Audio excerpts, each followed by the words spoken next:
because just going in like that, it's really not good for you. Yeah. And they were very good about it. They Okay, I did. Yeah, they were good about it. They let me acclimatise, and I just basically like prayed to God for a full hour. Was it an hour, 45 minutes? I think it took me. I just literally was praying to God. I think I had an out of body experience when I came out of that swim. I've never felt so happy and relieved in all my life.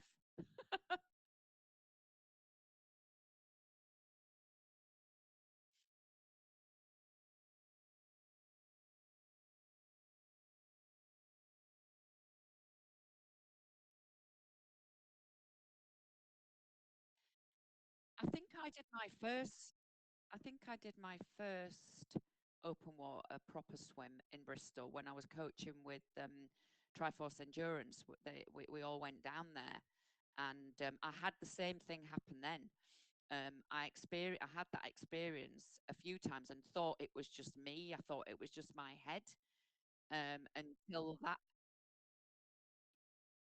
yeah, and then you think it's you, and then it wasn't until that experience, because I got out of the water and at first I felt okay because I was saying to the guy, look, I know that I'm going to now DNF, but can I just go and go on the bike, please? Because I really wanted to do this bike course because it's really good. And the guy was like, you ain't going anywhere. If you're going anywhere, you might actually be going into the hospital. I was like, okay, okay. Anyway, what do you need from me today? What do you want to talk about, Jerome? Did you say ultra marathons? Because I'm not really.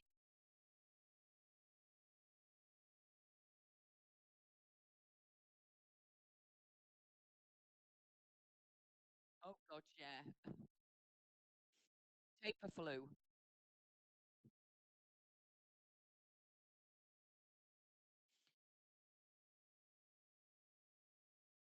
Yeah, yeah, yeah, I did. So, um, just for a bit of context, then. So obviously, I did a few marathons, done a few iron distance. I did two Ironmans, and that year I was actually falling out of love with running, and I hadn't run at all for 6 months. I just was out of love with it, and I took myself in the gym, started like strength training, started to feel a lot better, and I thought, right, okay, I want to go back to the running, but I need a goal. What shall I do? What shall I do?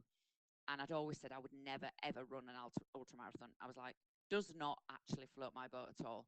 But it kind of felt like, do you know what? It's the next, I've kind of ticked all the other boxes. Right, I'll sign up for an ultra marathon, and I signed up to do the 50K. I actually signed up to do the run leg of the Monster Triathlon. Have you ever heard of that? The Monster? No, so the one where they do the swim in Loch Ness, then they cycle from Loch Ness to Windsor. I can't remember who runs. No, it's actually called Monster. They're actually called Monster events. My friend was actually doing the full Monster, and and he said, you can sign up to do the run leg if you want for 30 quid. I was like, you know what? That sounds like it. I've got a friend who lives in London. Yeah. So I was like, right, okay, I'll sign up to do that. And also, I hadn't done any fundraising for my work in a while, and I tended to try and like do a fundraiser for the family team once a year. So I thought, right, I'm going to sign up to this, and I'm going to do it as a fundraiser. So I like promoted it. We did lots of stuff to raise money. I was very proud I raised a grand actually. So I went down to and I ran from Windsor to Richmond, flat as you can. I coached myself. I just jeffed it. I just basically did my own little jeffing. When I was doing the training, I ran 5 minutes, walked 2 minutes, signed myself up for two or three very local 20 milers. Everything was flat. So I did that. And then, of course, you get the banter then, don't you? Oh, when you're going to sign up to do a proper ultra, then, Catherine, one with hills. So that's how I then ended up. Yeah. So that's when I decided that Mel Sykes. I don't know if you follow Mel Sykes. She's great. She's a local girl. She's like the legend of ultra running. She sent me a link to an inaugural women only ultra run, which was local, hilly, in the Yorkshire hills, and again, very cheap, like 65 quid, something like that. So I signed up to that and signed up with Steve because I thought I am actually going to need some help with this because it's hills and I've never done hills ever. I did the flattest Ironman that you could find, Jerome. I've done Outlaw twice. Flat as, yeah, yeah, Nottingham. So I did that. I did that one. Um, so I thought, and then I signed up with Steve, and I said, I'm gonna need some help with this because it's hills. I've never done hills. My endurance on the flat is okay. So I signed up with Steve. I would say, I don't know if you've had this, but when you sign up to do a hilly ultra, you really have to like put your ego in the bin. You have to just like, no, you do not think about pace.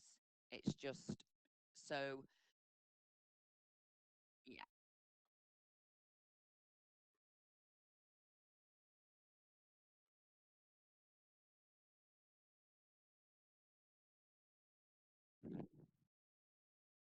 yeah. And I think, and it taught me that actually, because then I went on to to train with Steve to do the Chester Marathon, and I kept and it it is actually there's the end of that is a bit brutal. I mean, I don't know if you could quite say it's hilly. It's just that when you've been running fast on the flat, and then the end of Chester's quite. Steve ran it that year, but I kept the hills in, and actually, it kind of taught me that it's actually a really good thing to just not always look for flat routes. I agree. Yeah,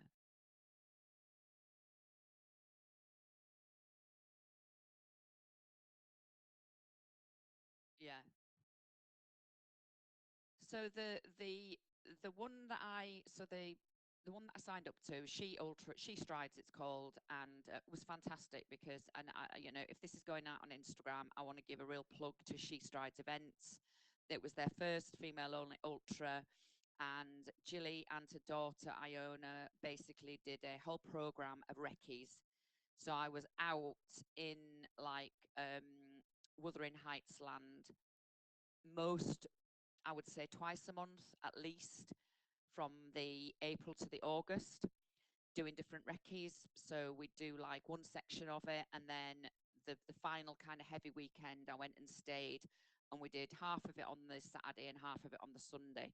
So by the time I actually came to do the actual ultra, I knew the course really well, and I knew the terrain. And for me, that was really important because I'm no mountain go, and I'm quite nervous on like unstable terrain. And yeah, exactly. And what so it really, really helped. And also in mentally, what I did was then w- break the course down into 10-kilometer chunks because that was where your aid stations were going to be. So I had every little course, the 10 kilometers, there's going to be an aid station at the end of that. And initially, I wasn't thinking of kind of like times. I did set myself. I've always done this. I've always done like a gold, silver, bronze. You know, that'll be my bronze medal to myself. That'll be my silver medal to myself. Just some, yeah, yeah, yeah,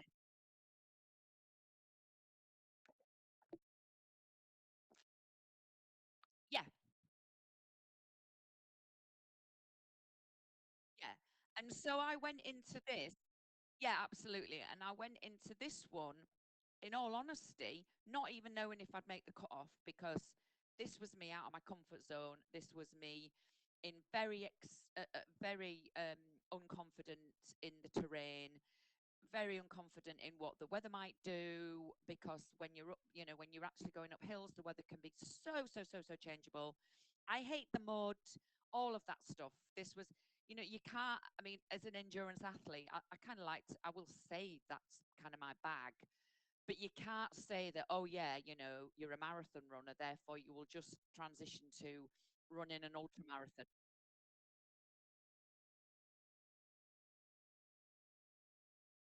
Yeah, yeah, yeah. So I mean, I think one of the one things that I was quite well versed on going into the ultra was the nutrition, though, because of the Ironman training, you know, and yeah. So there was no way that I was going to bonk. I knew that was not going to happen. I knew that I was going to keep fully fueled. And the aid stations were amazing. Salt and potatoes. To be fair, it's just like one long picnic, mate, and it really is fabulous. Yeah, yeah. Anyway, the last 10K. So I got to the last aid station, and I was doing really well. I was on for my like A goal, as it was. I was, and I was shocked myself, I've got to say. And I just like, and I burst out crying at this, like, at the last aid station with like 10K to go, sitting there crying, eating my stuff. And I was fine. You know what? I was feeling strong. You know what I mean? But the last 10K I knew was the hardest. They'd like put a bloody steep thing like this in the last like 2, 3 miles. I knew that there was a big thing coming, but there was a long flattish stretch to start with. So I got myself together, did the flattish stretch, started to climb, and felt my knee twinging. And I've always been like super, super careful with twinges. I've never trained through a twinge. I've never trained through an illness. There's no medals to be had by training at all. So my head started to tell me, if you carry on, you're going to get this massive injury, and then you won't be able to do anything else.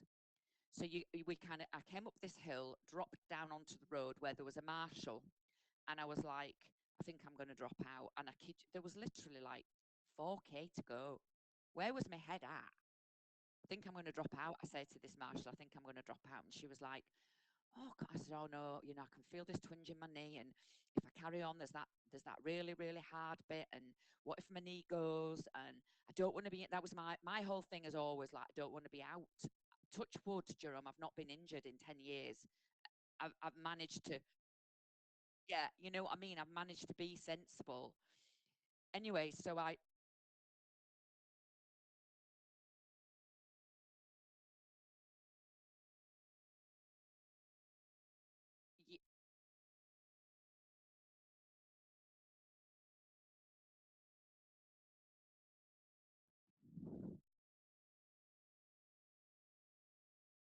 and I think, yeah.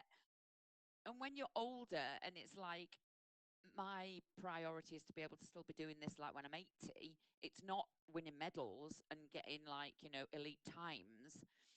Just one sort of like false move and I'm out. But at the end, and also I think the creepies are coming in by then. You've been going for 40, you've done your marathon by then. I'd kind of done the marathon distance, still got 8K to go, knew that the 8K was going to be a really, really harsh 8K. There's also a bit where you go on that one where you're going like down a very, very narrow, sort of like cobbled snicket, and there's loads of thickets, and you're trying to get the thorns out of your way, and it's quite slippy underfoot. And I was thinking about all that, oh God, how am I going to navigate that? All that what ifs, yeah. Um, and I dropped down into the road, and the lady was starting to say, well, just, do you want to come and sit in the car with me for a minute? I can always call a car to come and get you. And you know what? She wasn't like, oh, come on, you need to. She wasn't like that. But at that point, I just got some signal, and I got a message from my mate who I'd done my second Ironman training with, Paul, the guy who was doing the monster.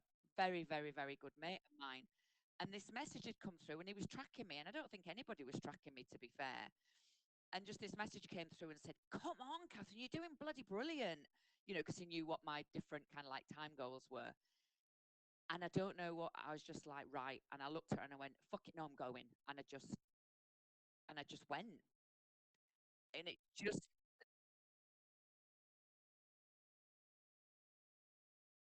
and the other weird thing was that, like, I think my brain was kind of telling me that this twinge was more than it was, because randomly, Jerome, I never felt this twinge again. I didn't get to the finish line. I know I didn't get to the finish line and got limping, like, oh my God, I've done my knee in, I've done my knee in. it's just that, and I just think it is that thing when you do stuff like, you challenge yourself, but the last bit of those big endurance things is a mind over matter. If you've done your training and you're fueled well and you're not going for some like major time, I genuinely think anybody can do it.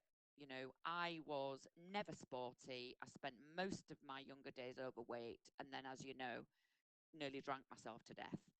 So if I can do it, anybody can do it. For anybody that's listening to it, I would say that, I am no special individual with any great skills at all, other than being able to get a grip of the head, you know, just fucking do it.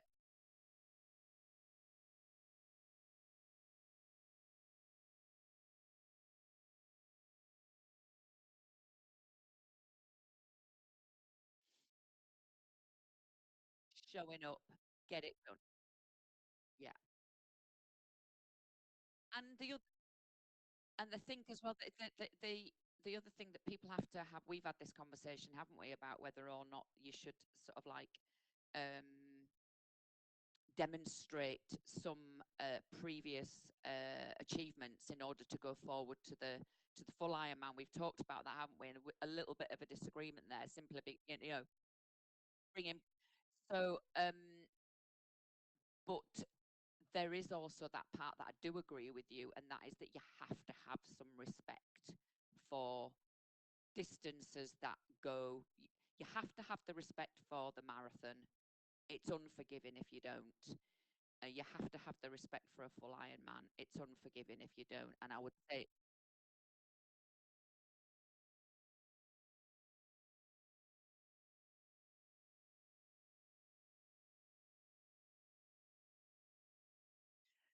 well, if there's anybody listening about who's interested in like Ironman, I will say I couldn't swim front crawl when I decided that I was going to do an Ironman triathlon.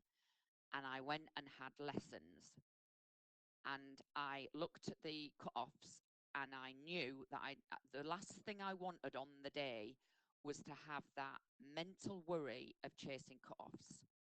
So the cut-off for the Ironman swim is an hour and 10 minutes. And I just showed up in the pool, swam and swam. Oh, it's 2 hours 10, isn't it? Sorry. 2 hours, 2 hours.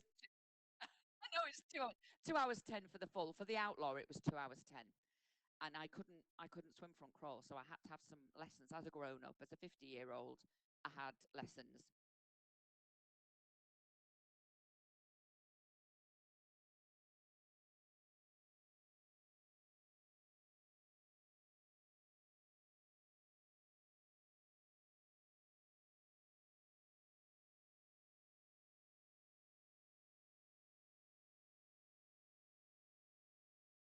Yeah. And he just said, yeah, but I had to do. There was a couple of things. Was I could not swim front crawl without a nose clip. So when I went into the Ironman, I had the nose clip. I had one of my bobbles from my hair, and I had my nose clip bobbled to my goggles, so I didn't lose it. Because just even I couldn't. I don't know, breathing or whatever. Just didn't matter. I'll just have a nose clip. I want to get through it. But and I'm yeah, and I cheated in the pool. I always did my pool sessions with a pool boy because I knew that I was never going to not have a wetsuit on. And the pool boy just gives you the same kind of, I never want to be an Olympic swimmer. So why would I not just actually go into the pool and mimic what people would say it was cheating? I'm like, for God's sake, you just you got to, you got to, I'm not a purist. I don't want to be Team GB, so I would do all my swimming. I was swimming 8K a week, and I did my first bloody outlaw swimming 91 minutes. So fuck the pure. Oh, sorry, I'm allowed to swear on here. Edit it out. I'll just say sod the purists. I did what I needed to do.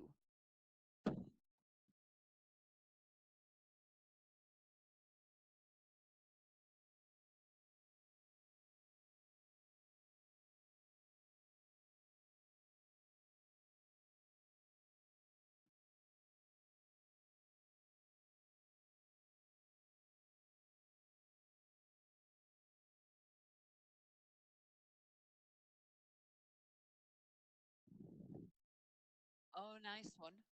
Oh, I like that. Yeah. Well, it does. Yeah.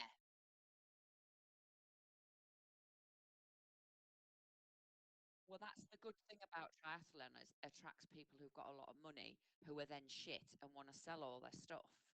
So all my stuff, all my stuff was, yeah, no, all my stuff was secondhand. Yeah. Oh no, I did my first one on a road bike, but the second one I had some aero bars on and I had the rims. It was my mate Paul's bike I did the second one on, but my first one I just did it on a my auntie bought me it was full carbon, lovely little bike actually. But yeah, I did the first diamond on that. But the second one I did enjoy the bars as well. But yeah, and I think it's just like triathlon does attract people who've got a lot of money, and I think that they can that they can buy it, yeah. But there is a lot you can get secondhand, and I was I mean I was also a solo parent with Zach would have been 9 or 10 when I did my first one. So I also was having to juggle that. So my long bike rides, I'd get up early in the morning while he was still asleep. I'd just bike in loops and come back and check on him.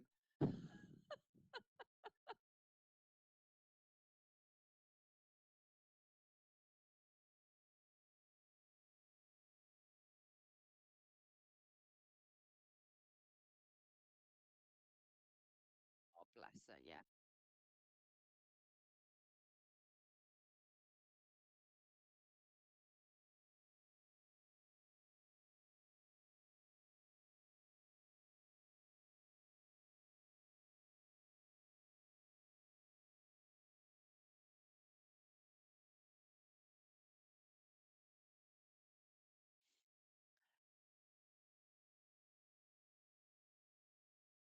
Yeah, absolutely. It is. That's true. I mean, the first one I did, well, both of them actually, when you're at the peak on the Sundays, it was like 6 hour bike ride, 2 hour run. But my son used to love that because he always knew then we were inhaling pizza at 6 o'clock in the evening. And I literally was like, oh, yeah. He said, because he said to me recently, oh, we never eat pizza on a Sunday anymore, Mum. And oh, because I'm not bloody burning off 6,000 calories. But it teaches kids something, if my kids never saw me active when they were growing up. But so I do think that if you have got kids around you and you are active and you are like pushing yourself out of your comfort zone and doing big things, I think that teaches kids a lot because it teaches them that they can go grab it if they want when they're.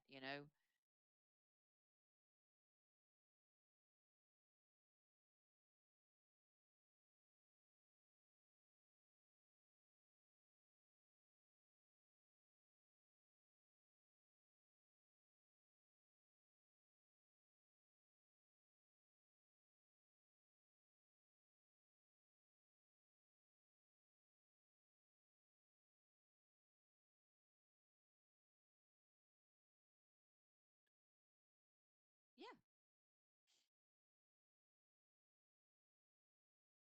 yeah. And there was I mean, there's a couple of books that so there was the when I first started, I read the Matt Fitzgerald book, How Bad Do You Want It? And I think that's a really good read. I would, if I would recommend a good start book, and I've just read now, even all these, I've just read Atomic Habits, which is weird because, but now I'm in the stage where I'm wanting to do different habits, but I would recommend that as well for people that, have you read that? It's a really good read. Yeah, yeah,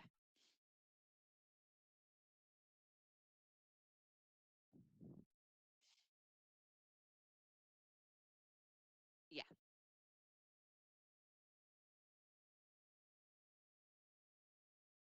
And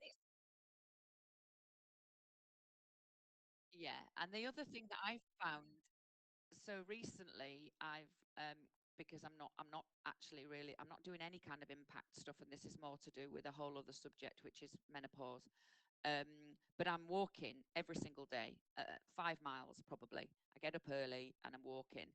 And what's really interesting is that I'm walking all the routes that I used to run, but I never appreciated the nature and the surroundings and the beauty that I was running in. And now I'm like, oh my God, I've got this on my doorstep, because the focus was always like, what's my heart rate doing? What pace am I on? I've got, I need to get back to do, I need to make sure I've done this by 12 o'clock, and all that going on in your head. And I must admit, what's been nice is actually having a break from that, just all that. And just, yeah,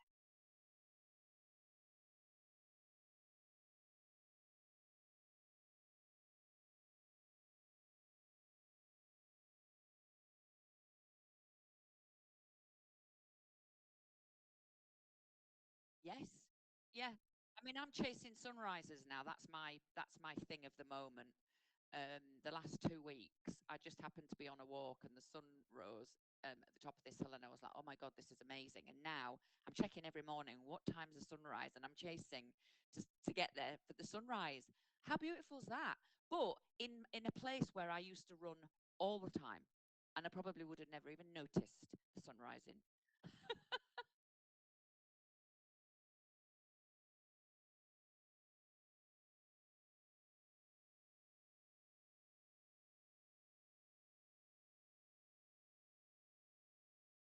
Yeah.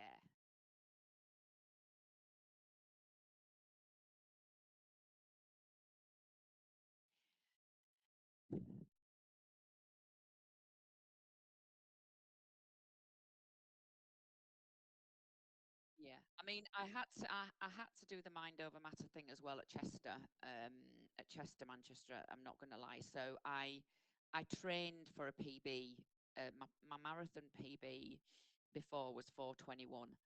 I'd always tried to chase a sub four, but I just wasn't holding it. So Steve and I agreed the plan was for me to train for a PB. So I trained. I did all the training with a pace of a PB in mind. And 2 or 3 weeks before, most probably about a month before, actually, I started to get a hamstring niggle.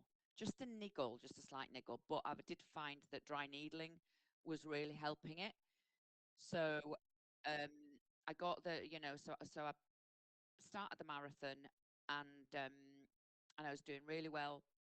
Half at the half, I was on target, and the niggle just started in again, and I just couldn't keep the pace. And I was at that stage. Then I was right. I am gonna cause an injury. I'd talked to the guy that was doing my dry needling, and he was very much like, it'll hold out, but if it starts to niggle, don't push it. Absolutely, don't push it. So I did have to. The battle in my mind then was, shall I just pull out because I know I'm not going to get this PB, or shall I just, take it easy, run, walk, and finish the marathon? And in that case, two things happened. One was I ended up behind these pacers who had 80s music coming out of these speakers, which was like, wow. So I thought, right, yeah, they had pacers, and they had little speakers off their like flags, and they were playing 80s music. And the other thing was just that I knew that my daughter was actually coming to meet me at the end. So I was like, right, well, we'll just do this, and we'll just crack on, and I talked to people, I walked a bit, I ran a bit. It was my slowest marathon, I think. I think I did it in about 4:40. So not actually, not, do you know what I mean? Not like a not to sniff at. Yeah. Um, and I'll tell you about another experience completely opposite to that, was that I was down to do Manchester Marathon when it was COVID.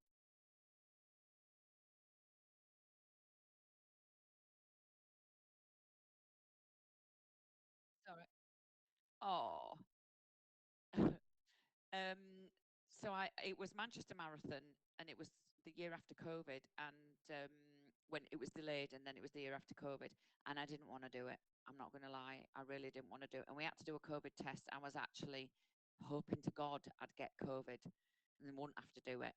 Anyway, I didn't get COVID, and I was getting a lift there with a mate whose husband was doing it, and my mate was coming to support. And I set off, and I just hated it. I just was, and I got to about 25K, and I was like, why am I doing this? And I literally did just, I took my bib off and found a, like the, what do they have? Those little, oh God, what's the word? The metro, the trams. I found a tram, and I just went back to the start. I just felt, I was just like, do you know what? I've got nothing to prove here. Why I shouldn't even be doing this. I don't want to be doing it. So in that instance, I didn't even want whatever the time was going to be at the end of it. I just could not be asked, and I owned it. I didn't. I put on social media. I just could not be asked. I didn't put, oh, I was injured or something. I owned it, and it was really empowering. It was a weirdly empowering experience to just go, do you know what? I don't actually need to be doing this right now. I don't want to be.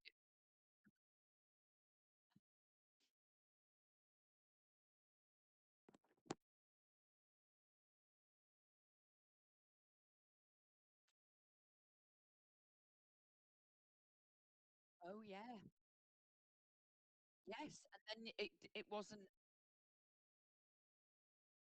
Yeah.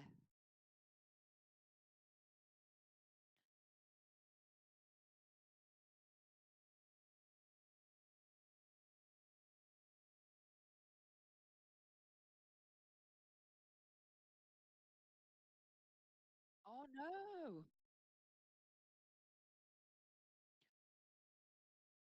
But isn't that hard? Because did you also have that sense of, because this is what I was going through with the Manchester Marathon, was like, what will people think?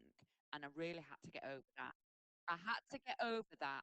I actually do not give a shit, because most people would, oh,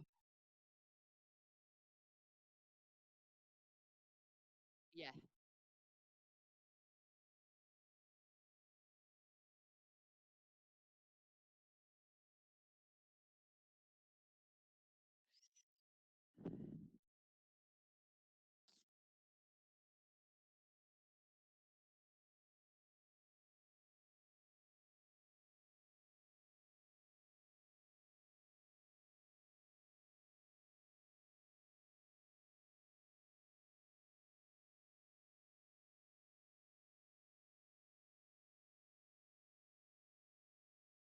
Oh, gosh. Yeah.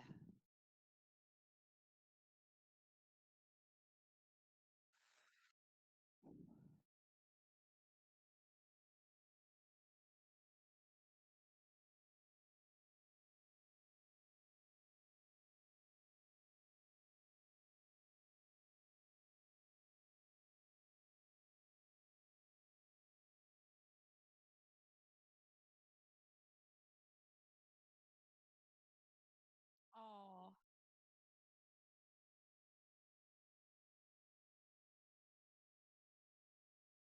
yeah.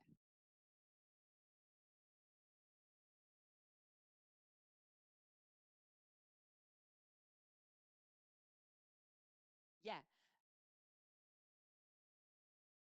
And I think it was done. And also, do you know what? Life is actually too short to be doing shit that you don't want to be doing. And it doesn't matter what age you are, but it was the thing that when I was doing that Manchester Marathon, and it's the only time I've ever done it. But the big thing was like, what will people think? And I also felt this pressure of like, I know people that would have been like, oh, well, I would have just even walked to the end, you paid for it, da da da da da. And I was just like, no. And like one of my friend that was there supporting me just was laughing, you know what I mean? And that's important. If we should listen to people that love us, because we're putting all the pressure on ourselves, aren't we? It's our heads that,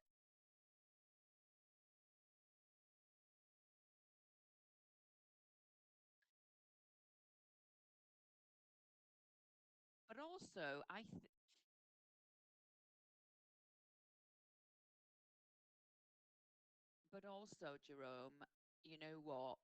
Sometimes making those decisions, I think it shows a bigger strength of character to go. Because people said to me, "Oh, just go with the flow," and I go, "Only dead fish go with the flow," quite frankly. So I'm not going with the flow. You know.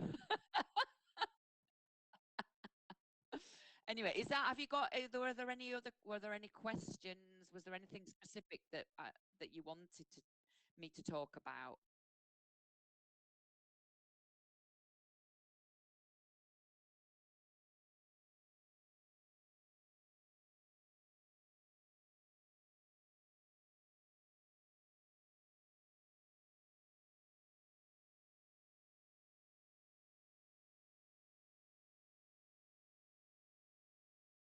Is which which ones? Because I've read a few things about.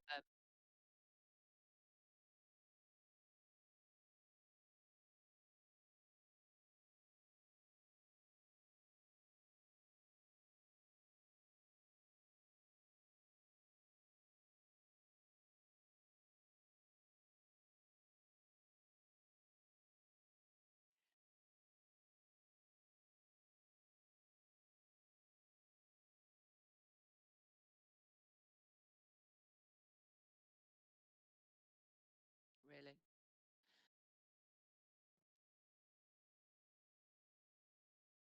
Well, the challenges for women, we already really kind of covered, didn't we? Because you you know you if you're a mum, there are many women in my position that actually thought that I was very selfish to chase an Ironman as a solo parent, but my kids don't see that, so I don't really care. Both times, the three of them were there at the finish. They've never been prouder. So, but I think it is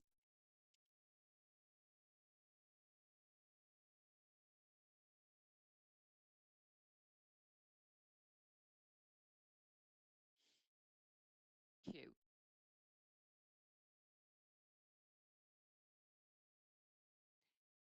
Yeah, yeah,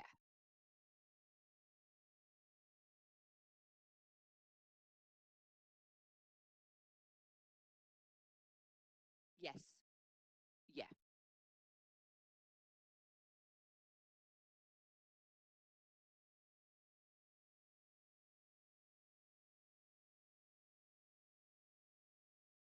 Oh, yeah,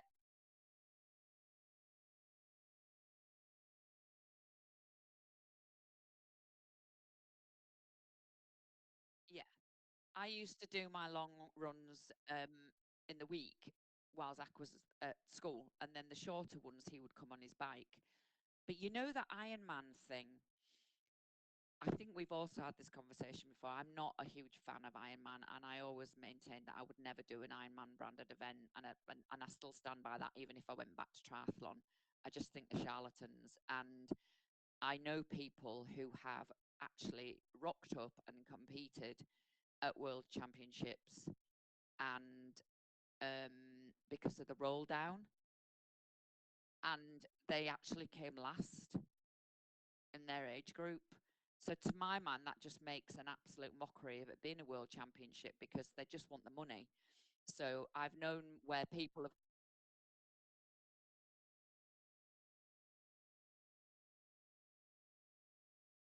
afforded it. But what happens then is you just get it just be, but it just then comes like it just feeds into it being a rich man's sport because I know a situation where somebody that I kind of knew through a training group had actually won their age group but couldn't afford the space, and it rolled down and rolled down and rolled, and because you've got to, unless they have changed it, my understanding is you actually have to pay on the day, you have to pay there and then.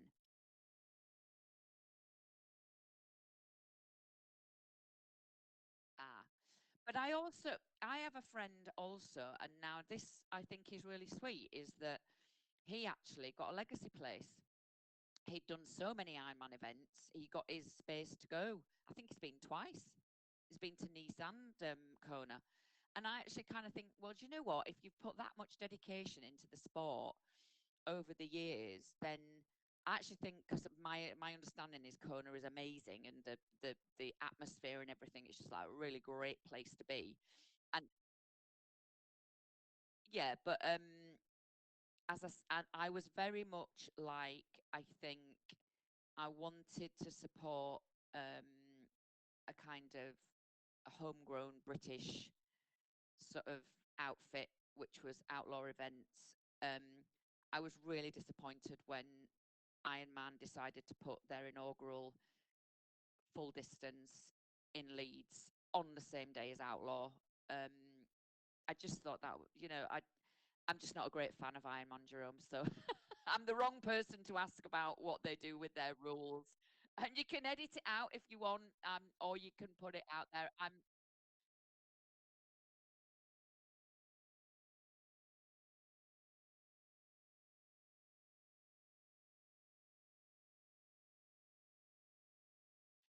I've had people say to me, and also I've had people say to me, "Are you going to do a proper Ironman?"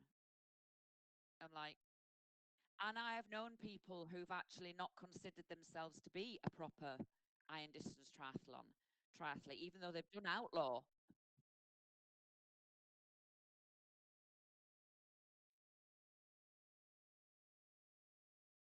Yes, yeah, yeah. And you run round and round and round the loops, is it? Yeah,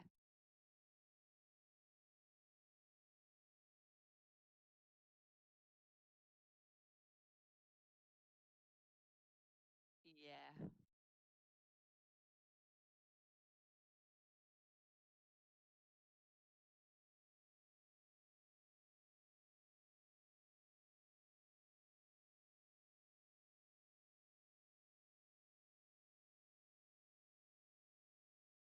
yeah, yeah, yeah.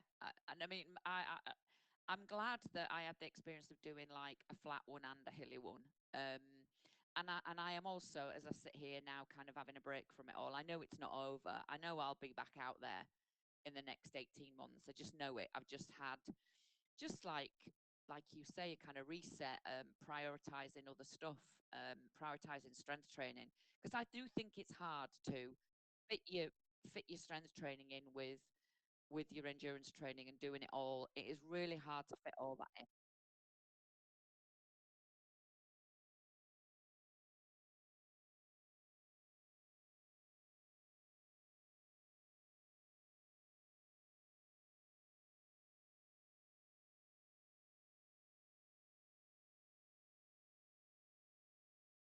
Yeah. When it's your work, like, yeah, I mean, and I've got a full-time job. So yeah,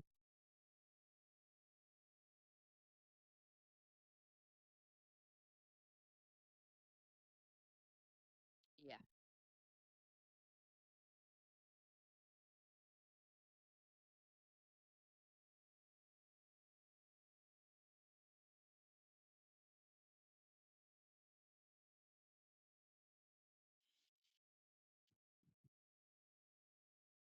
yeah,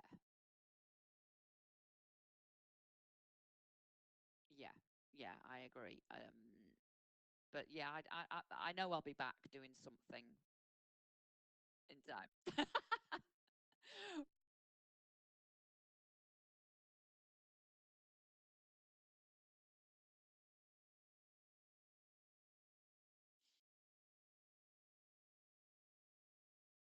You know, the funny thing is, Jerome, I think with me, obviously, what happened was I stopped drinking nearly 10 years ago, and I immediately kind of like threw myself into fitness. I didn't swap addictions at all, but looking after my health became a priority, and I really, really enjoyed the endurance stuff. And I think what happened with me was that it became such a huge part of my identity that when I wanted to step back, I had to then do this whole like great soul searching. Who really am I? how do I want to show up in the world as the person that I am? Because I just seem to be showing up in the world as this person that gave up drinking and then, you know, decided to do an Ironman. And that's not the sum total of who I am as a person. And I know that sounds a bit deep, um, but I think it is, yeah.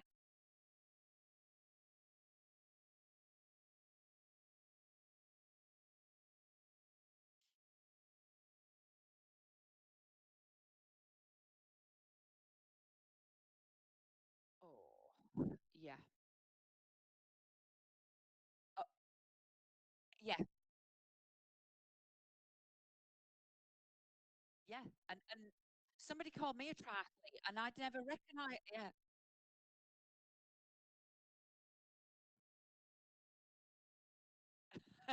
no chance. Only on carbs. But yeah, and you know, the other thing is if you keep doing the same things, you keep getting the same things. And I just wanted to see my life kind of sort of my life journey take a few different directions. And I've had such a lot of pleasure out of travel and hiking. And when you are very, very focused on, particularly on Ironman training, there are you know, there's not even like a weekend where you can take a break because if you yeah, yeah, yeah, yeah. So but I even had therapy, not specifically just around that, but in therapy I discussed my identity and, you know, how I became this sober person that did triathlon and marathons, and that's not the sum total of who I am or who I want to be or how I want to show up in the world. So yeah,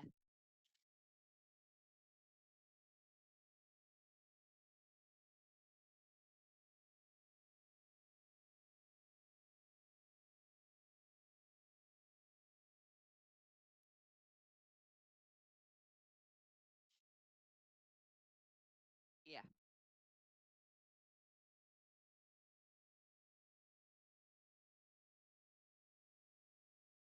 yeah, yeah, absolutely.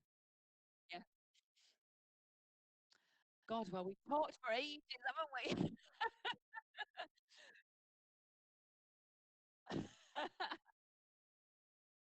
Oh, yeah. Well, Steve can. He's. I'm re He's going to bless him. He's going to do a session with my son because my son's really struggling with a lot of the things that Steve has struggled with in the past, and he's going to. I'm so grateful to him. He's such. I love him. I love him to bits, Steve. And if I do get a marathon place, I'll definitely be back with him training because he was great to train.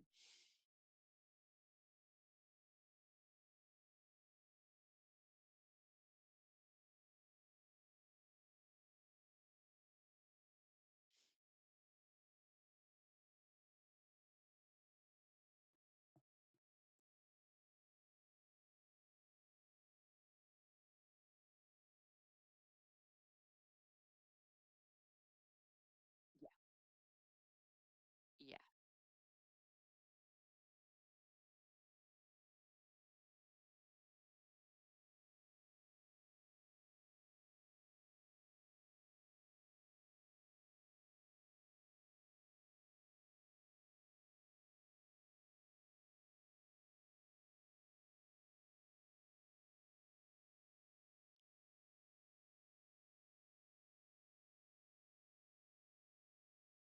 yeah.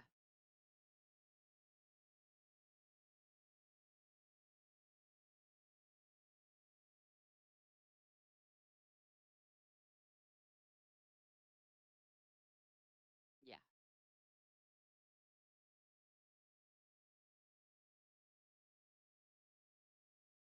Yeah, and it's good to surround ourselves with people that like kind of inspire us a bit to be better. And I'm always like, do better, Catherine, do better. But I will have to go. But it was really nice to meet you, as in online, and have this chat. Really interesting. Yeah. So, and I look forward to